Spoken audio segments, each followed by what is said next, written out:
Իհարկե, ամբողջ խոսակցությունը միայն եկեղեցու մասին եւ բազմաթիվ ուրիշ խնդիրներ էլ ունենք, հենց ցույց է տալիս, որ մի բան այն չի։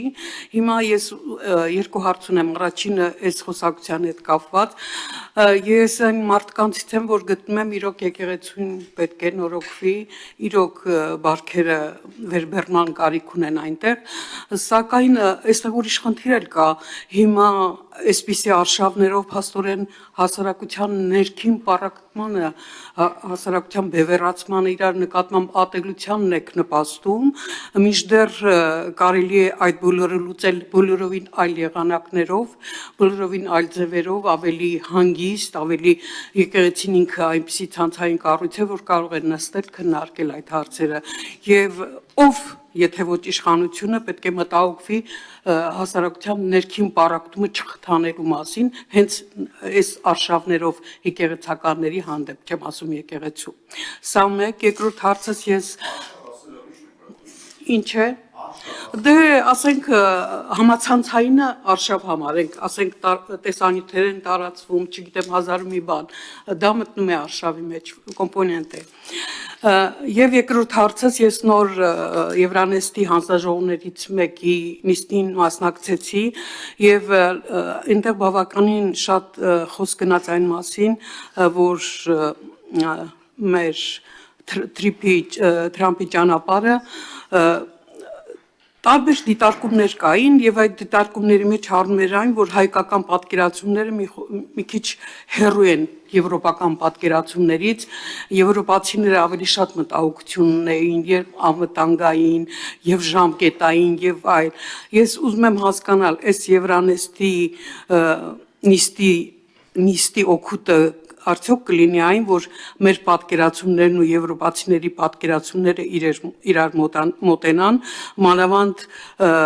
անորոշությունը ավելի շատ էր, այնտեղ ես դա տեսա։ Ձեր առաջին հարցին ես անդրադառնամ, երևի երկրորդին պարոն Վարդանյան դուք անդրադառնաք։ Այո, ճիշտ եք, նորոգման կարիք ունի հայ առաքելական Սուրբ եկեղեցին, նախորդիվ մեր քննարկած բովանդակության հենց պատճառով եւ այդ ճանապարհով էլ մենք գնում ենք եւ ընդհանրապես եկեղեցու դեմ արշավներ չկան, ես արդեն ասացի, որ պետություն եկեղեցի հակասություն վերնագիրը ըստ էության տեղին չի, որովհետեւ խնդիրը հայ առաքելական Սուրբ եկեղեցու մի քանի հոգեվորականների հետ է, որոնք խախտել են իրենց Աստծուն տված ուխտը։ Սրա մասին է խոսքը եւ ձեր նշած հարցի պատասխանը ինչ պետքա տեղի ունենա, որ հանրային համերաշխություն լինի կամ այս հարցը հանգուցալուծվի, մեկ բան պետքա տեղի ունենա, Կտրիշ Ներսիսյանը պետքա հեռանա հայ առաքելական Սուրբ եկեղեցուց, որպես իր ուխտը խախտած հոգեվորական։ Շնորհակալ եմ։ Ես կարճ անդրադառնամ այդ թեմային եւ անցնեմ Տրիպին եւ Եվրոնեստին, ուրեմն տեսեք, հայ հասարակության ամենամեծ խնդիրներից մեկը նաեւ որոշ թեմաների քննարկման տաբուացումն է։ Սա վատագույն օրինակն է, թե ինչպես խնդիրները բարդացնել եւ հասցնել ամենածայրագույն անընդունելի աստիճանի։ Դրանցից մեկը նաեւ եկեղեցու մարգա խնդիրները, որոնց մասին բոլոր գիտեք, բոլոր քննարկում եք, բոլոր անեկդոտներ եք պատմում բարբերաբար, բոլոր ինչ-որ քննարկումներ եք ունենում, որոնց շատ եկեղեցու հետ կապված անեկդոտներ լավ են։ Չէ, չեմ պատմի, որովհետև անեկդոտը կարելի է պատմել ընկերական միջավայրում եւ անեկդոտը բացարձակապես կարող վերաբերվի այն հարցերին, որոնք չեն անդրադառնում այլ անձանց իրավունքների կամ զգացմունքների վրա։ Ինչ վերաբերում է իրավիճակին եկեղեցում, մեր համար շատ վտանգավոր է այսպես կոչված օմերտայի, մեր համար ցանկացած հասարակության, մեր քաղաքացու համար վտանգավոր է օմերտայի այդ օրենքի գոյությունը, երբ որ ըստ էության բոլորը գիտեն ինչ է կատարում, բայց բոլորը պահպանում են լռություն։ Սա ամենամեծ վտանգն է, որ կա, ինչ վերաբերում է ֆեապարի պաշտոնը զբաղեցնող անձին, այսպես ձևակերպեմ, իմ հիմնական խնդիրը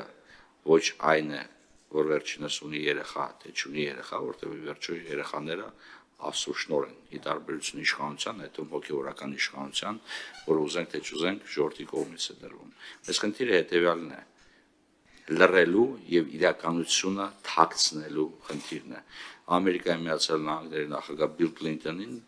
impeachment-ի են ենթարկում ոչ թե նրա անձնական հարաբերությունների համար, այլ ըստ էության երբման տակ գտնվելով տեղեկատվություն չներկայացնելու կամ կեղծ տեղեկատվություն ներկայացնելու համար։ Սա մեկ։ Ինչու եմ տաբուիզացիային վերաբերող հարցերին անդրադառնում, մյուսը վերաբերում է նաև տրիպին։ Մենք այն աստիճան ենք տաբուիզացրել ցանկացած քննարկումը հարևանների հետ, մասնավորապես Ադրբեջանի եւ Թուրքիայի հետ, բնական է, չեմ ասում անկերական կամ բարեկամական հարաբերություններ, բայց առնվազն քաղաքակիրթ եւ գործընկերային հարաբերությունների վերաբերյալ, որ գործընթացը շատ դանդաղ է գնում, բայց այդ գործընթացը գնում է Անտուան դե Սենտեքզուպերիի ասած փոքր քայլերի արվեստով։ Փոքր քայլերից է բաղկացած մեծ ճանապարհը եւ այդ ճանապարհի վրա ենք մենք գտնում։ Եվրոնեստը չի կապի ուղղակիորեն տրիպի հետ, որովհետեւ Եվրոնեստը այլ ձևաչափ է, տրիպը այլ ձևաչափ, տրիպը առավելապես վերաբերում է Հայաստան-Ադրբեջան հարաբերություններին, Եվրոնեստը վերաբերում է Եվրոպական միություն եւ համապատասխան գործընկերների երկրների փոխհարաբերություններին։ Այդ հարցը լայն քննարկվեց ուղղակի։ Հարցը քննարկվել է, որտեղ այդ հարցը արդիական է կներեկել, երբ որ Եվրոպական մայրցամաքում արդեն որոշ տարի ընթանում է պատերազմ եւ երբ որ կա նախաձեռնություններ, որոնք ուղղված են երկարատև եւ կայուն խաղաղություն բերելու, այդ հարցը քննարկման թեմա է դառնալու։ Իհարկե, մենք աշխատում ենք այդ ուղղությամբ եւ ամենավտանգավորը այստեղ չձեռնարկել միջոցառումներ, որոնք կարող են հանգեցնել վստահության նվազմանը։ Ինչքան վստահությունը գործընկերների միջև աճի, այդքան հնարավոր կլինի եւ ունենալ հարատև խաղաղություն եւ ունենալ լավ կոմունիկացիոն համակարգ, որը կարտացոլի յուրաքանչյուր ընդգրկված երկրի շահերը։